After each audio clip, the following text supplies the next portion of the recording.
क्योंकि आरंभिक जीवन में क्या थोड़ा ऐसा शिव के प्रति जो मेरे महाकाल है उनके प्रति मेरा रुझान ज्यादा था, मैं उनकी ज्यादा भक्त हूँ। बट उनकी भक्ति मैंने करी, उनकी कुछ छोटे पंचाक्षरी का जप वगैरह मैं करने लगी, फिर क्या मेरा मन ऐसा उचटने लगा, वैराग्य जैसा आने लगा, तब ऐसा मोह माया भंग, तो वो एकदम से वो होने लगा। फिर मैंने थोड़ा समय के बाद फिर वो जप करना जो है, ध्यान करना छोड़ दिया, क्योंकि फिर पारिवारिक भी जरूरतें हैं, तो वो भी नहीं, उस सामंजस्य ऊर्जा मेरे को को बैलेंस बैठाना करना है। पड़ता है ना। नहीं, जैसे ना वैराग्य को भौतिक उन्नति के लिए उपयोग किया जाता है ना, तो इसमें कोई वही संशय नहीं। उस समय मेरे से नहीं हो पाया, तो मैंने उस समय फिर जो है उसको विराम दे दिया। तो मैंने उसका अभी जब ये काफी समय के बाद अच्छा, देखा। आपके आज्ञा चक्र पे जी, कुछ होता है कंपन कभी कभी बोवे के ऊपर? कंपन तो वो मतलब वो तो मुझे बचपन से ही हो रहा है।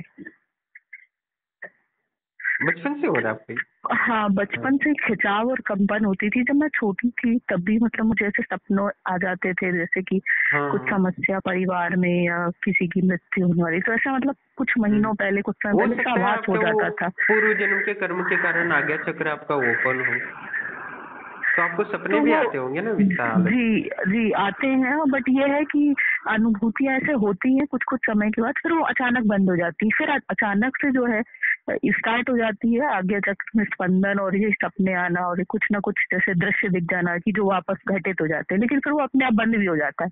तो ये तो सालों से मेरे साथ चल रहा है।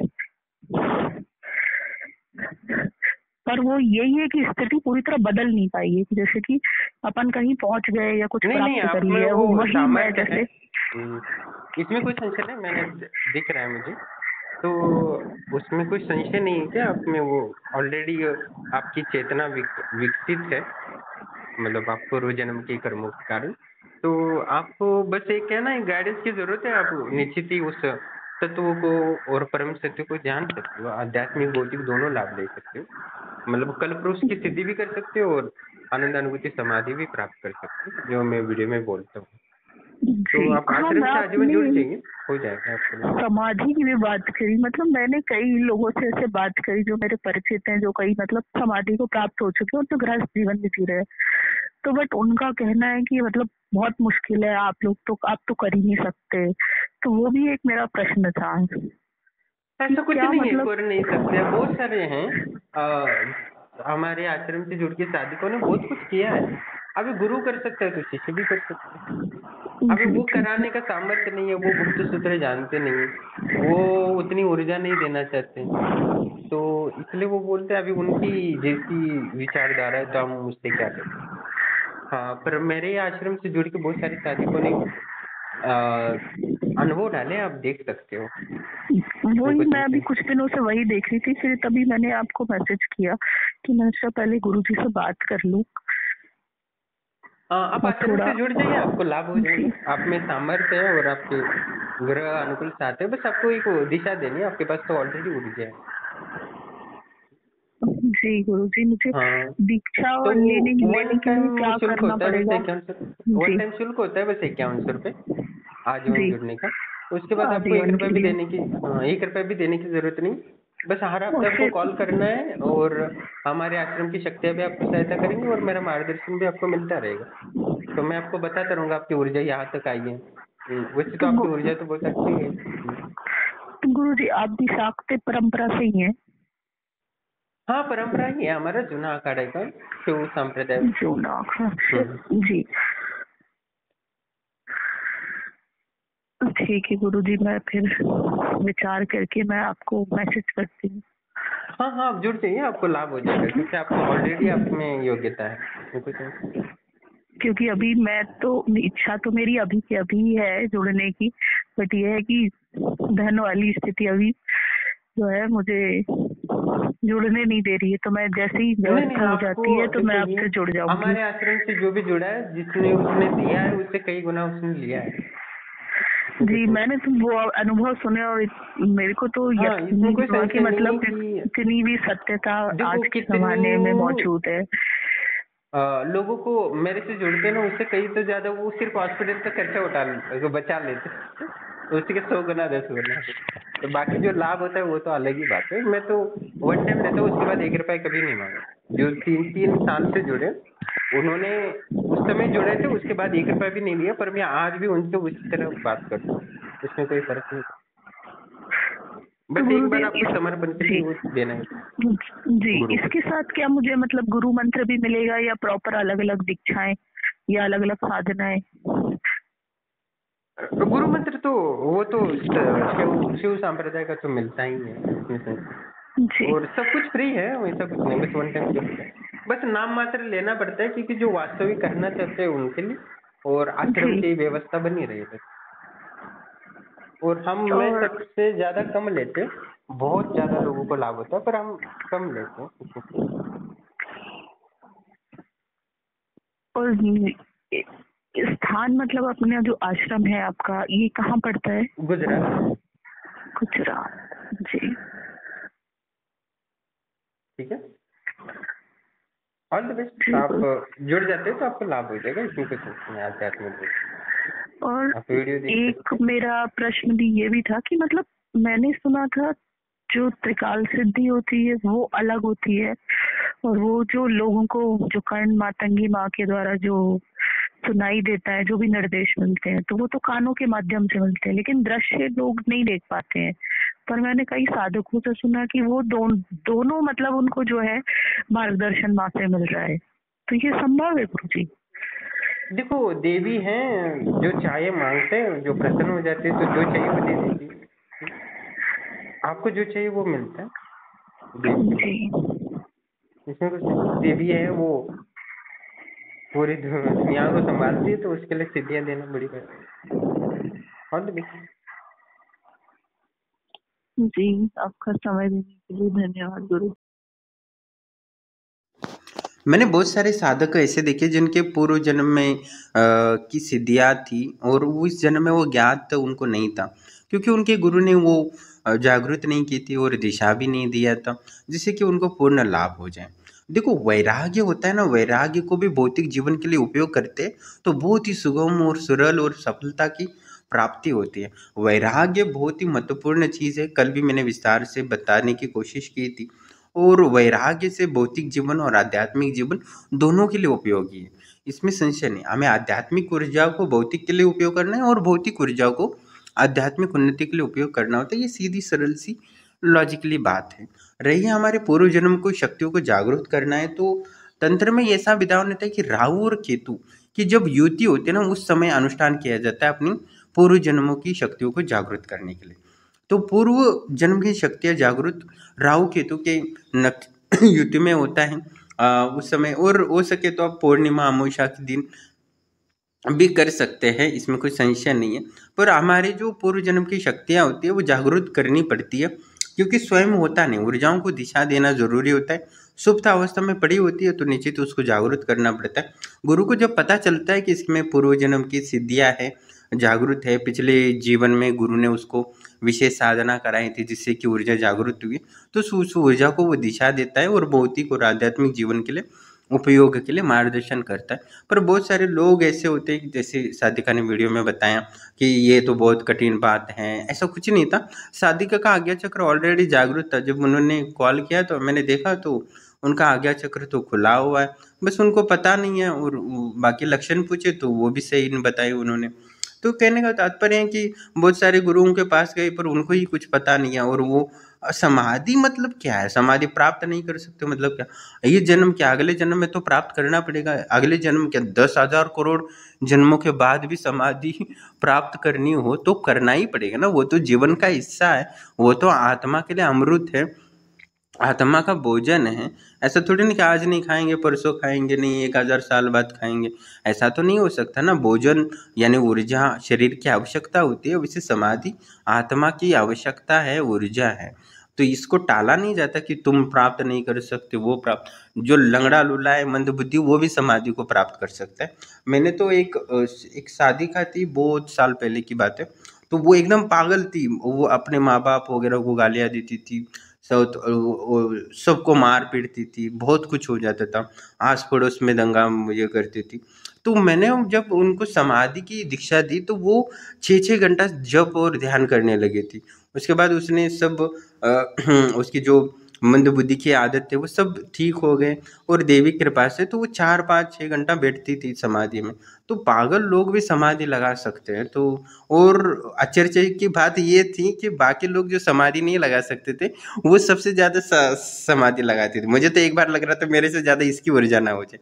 पर ये बहुत सारे लोग हैं जो पागल होते हैं वो जल्दी पहुंच जाते हैं, क्योंकि उनमें छल कपट नहीं होता है, वो निश्चल होते हैं, स्वार्थहीन होते हैं, और जैसे कि तैसे ही साधना करते हैं।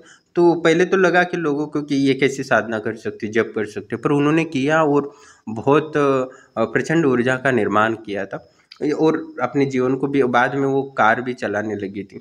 तो इतना तक ऊपर वो दिमाग का साधना से ठीक किया था। तो बाकी लोग तो, आप तो अच्छे से खाते हो, पीते हो, कमाते हो, बोलते हो, तो आप क्यों नहीं समाधि को प्राप्त कर सकते?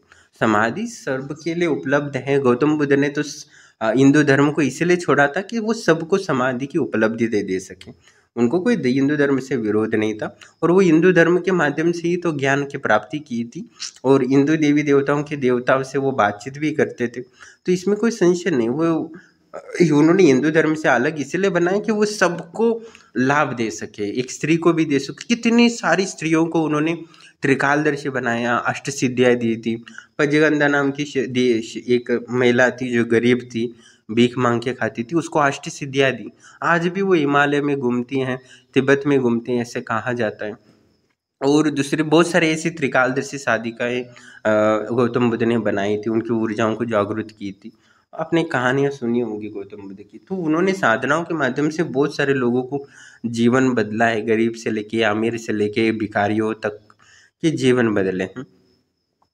और बहुत सारी स्त्रियां ग्रस्त थी, उनको भी गौतम बुद्ध ने त्रिकालदर्शी तक पहुंचा दिया था, और उनके माध्यम से वो बाकी विद्यार्थियों को, शिष्यों को सिखाते थे, लेसन्स देते थे। आपने उनकी कहानियाँ पढ़ी होंगी तो आपको पता चलेगा। तो कहने का तात्पर्य समाधि सभी के लिए उपलब्धि है, और हमारा जीवन का प्रथम कर्तव्य कि हमें कल्प वृक्ष की सिद्धि हो जाए, जिससे भौतिक जीवन में सुलभ हो जाए, और संपन्नता की प्राप्ति हो, समृद्धि की प्राप्ति हो, और आनंदानुभूति समाधि की प्राप्ति में सहायक बन सके। इसमें कोई संशय नहीं। देखो, भौतिक ऊर्जा होती है वो आध्यात्मिक के लिए पूरक है, और आध्यात्मिक ऊर्जा भौतिक उन्नति के लिए पूरक है।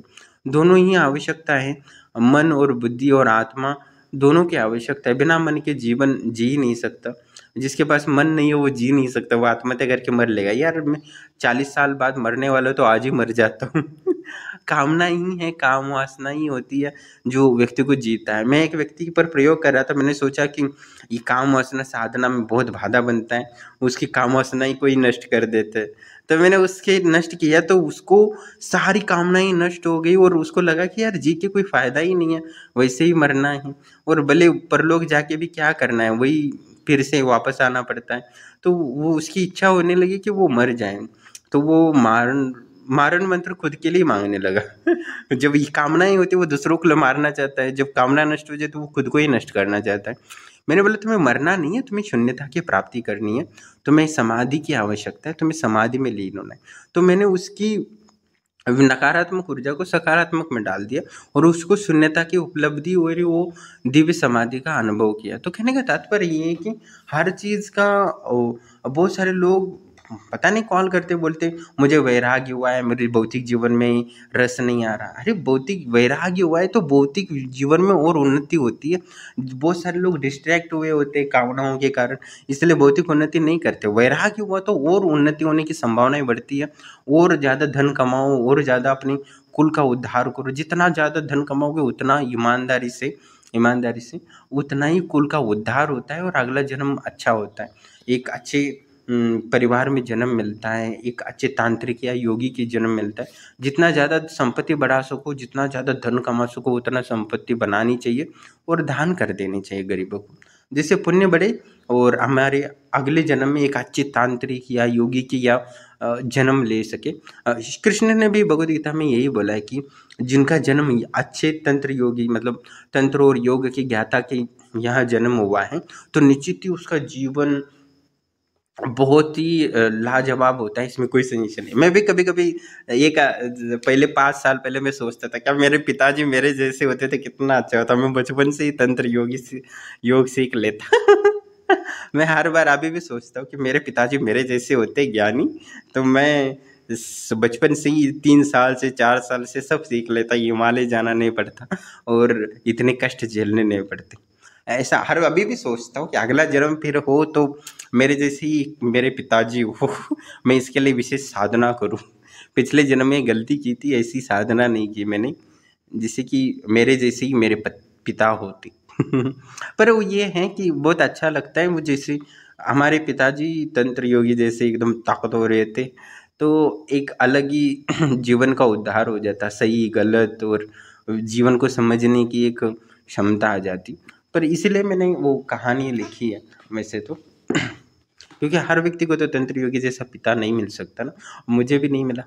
तो कहने का तात्पर्य हमें पूर्व जन्म की ऊर्जाओं को जागृत करने के लिए महत्वपूर्ण तंत्र साधनाओं को अवलंब करना चाहिए। हमारी बहुत सारे साधु संत भटकाते हैं वैसे, इसमें कोई संशय नहीं। हर व्यक्ति से पूछा नहीं जाता कि क्या चीज़ है क्या, हमें पहले देखना है कि व्यक्ति ने सच में लोगों को लाभ पहुंचाया है कि नहीं पहुंचाया, उसके बाद ही उससे पूछना है। क्योंकि उससे सवाल भी पूछोगे तो वो हमारी जवाबों में गोल गोल घुमा के हमें पथभ्रष्ट कर देता है, इसमें कोई संशय नहीं है। तो हमें ऐसे व्यक्तियों को साहसी बात करना है जो सकारात्मक सोचते हैं, आशावादी हैं, जीवन को समझने की कोशिश करते हैं और विशेष प्रकार से मार्गदर्शन लेके लोगों को लाभ पहुंचाए। उन्हीं गुरुओं से मार्गदर्शन लेना चाहिए। व्यर्थ के गुरुओं तो बहुत है, इसमें कोई संशय नहीं। उनको खुद ही पता नहीं होता फिर भी वो अपने आप को जीवन में कोई अनुभव नहीं किया होता पर लोगों को तुच्छ समझते। मैं नहीं मानता कि यो बड़ा है छोटा है, पर दूसरों को तुच्छ समझते हैं, ऐसा बेकार वृत्ति है ये। मैं आपने वीडियो में देखा होगा इतने सारे, मैंने कभी भी किसी को डीमोटिवेशन नहीं किया। मैं हर व्यक्ति को मोटिवेशन करता हूँ कि तुम आगे बढ़ सकते हो और निश्चित ही वो व्यक्ति मेहनत करता है, सफलता प्राप्त करता है, कभी कभी हार भी जाता है और फिर भी वो उसको हार न मानने की सलाह देता है और वो प्रयास करता है और अंतिम तो कुछ अनुभव होते हैं। परसों भी एक वीडियो डाला था, वो साधक हार गया था, उसको कुछ अनुभव नहीं हुए थे, पर मैंने बोला ठीक है चिंता मत करो, फिर से साधना करो। फिर से किया तो देवी उसके पास आई, उसके बालों पे सर पे हाथ रख के सहराई। तो कभी कभी एक अनुष्ठान नहीं होता अनुभव या पूर्ण नहीं होता, क्योंकि पढ़े लिखे होते तो उनमें ज़्यादा दिक्कत होती है। ऐसे कोई संशय नहीं है। पर हर व्यक्ति के जीवन में एक उपलब्धि प्राप्त करने की संभावनाएं होती है और हमें वो जानना चाहिए और हमारी शक्तियाँ वो जानती है और हर व्यक्ति को सहयोग करने का पूरा प्रयास करती है और हर व्यक्ति प्राप्त करता है, बस उसको प्रयास करना है, बने रहने की देर है। जो बने रहता है साधनाओं में उसको निश्चित ही कुछ ना कुछ मिलता है, इसमें कोई संशय नहीं है। हर व्यक्ति मैंने देखा है जो भी आश्रम से जुड़ा है उसको कुछ ना कुछ मिला है, इसमें कोई संशय नहीं। किसी को पता नहीं चलता, किसी को पता चल जाता है, नहीं पता चल जाता है तो मैं भी बता देता हूँ कि तुम्हें ये मिल चुका है, तुम्हें हाँ तब उसको याद था ये मिला है, तो और साधना करो और बड़ी चीज़ें मिलेंगी। फिर वो और साधना करता है और बड़े उपलब्धि करता है, क्योंकि आत्मविश्वास एक महत्वपूर्ण साधना में मूलभूत ऊर्जाओं को और सिद्धियों में रूपांतरित करने का कारण बनता है, इसमें संशय नहीं।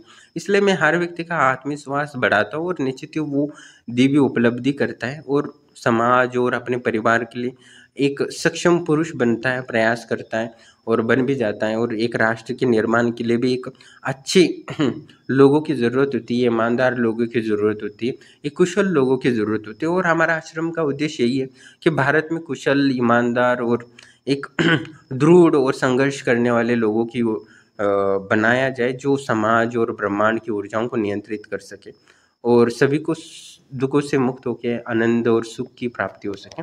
और वो सब साधना से ही संभव है और मानवता का विकास भी साधना से ही संभव है, इसमें कोई संशय नहीं। पर जैसे जैसे मानवता विकास हो रहा है वैसे वैसे साधना में रुचि लोगों की बढ़ेगी, इसमें कोई संशय नहीं।